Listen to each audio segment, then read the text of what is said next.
Now we return to our breaking news tonight. Heather Good has returned to us after some technical difficulties. We join her now live. Heather?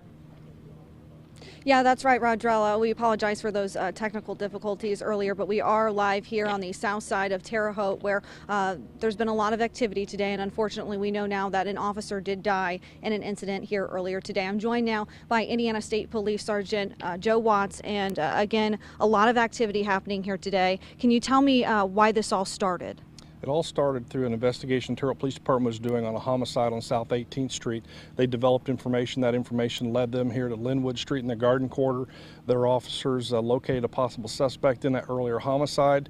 Shots were exchanged inside the apartment complex, resulting in the death of one of the Terre Haute Police Department officers. The suspect was taken out about 9:15 this evening. He was wounded. I have no further information on that at this particular time. We'll have a press conference later, but right now just our thoughts and prayers are with both sides of the families here, but especially our brothers and sisters with the Terre Haute Police Department.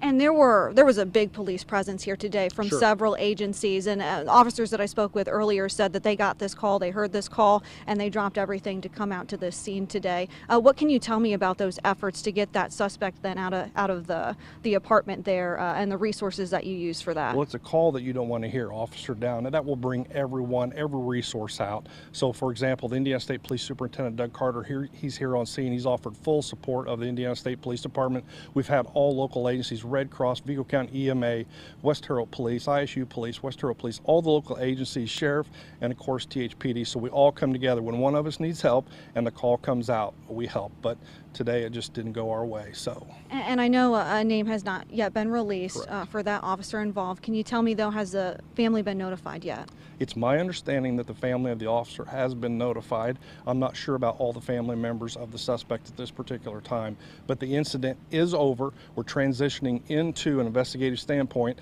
and the Indiana State Police will be conducting the investigation here on Linwood, resulting in the death of the Terre Haute police officer. So our our detectives and crime scene investigators will be handling this all through the evening as they currently are now.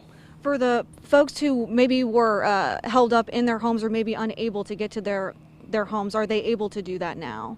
They should be returning to their homes now. If you live in that particular building on Linwood, you may not get in there until tomorrow. We'll let everyone know when you can go in that particular building, but right now it is taped off as a crime scene. So again, when these calls come out, we ask you to stay inside your residence. We ask you not to be out gawking and seeing what we're doing. These are dangerous times we live in. We know it far too well. So again, and we also want to thank everyone in the Wabash Valley for their support. We're supported greatly by the people here in the Wabash Valley. So much appreciated. All right. Thank you so much for taking the time to talk to me. We'll have more from police in a press conference in a few minutes, and we will, of course, bring that to you live on air and have updates for you online as well. Live in Terre Haute, Heather Good, News 10. Again, a tough milestone for the entire Wabash Valley community as a Terre Haute police officer is killed in the line of duty. As Heather just said, we will have much more on this story.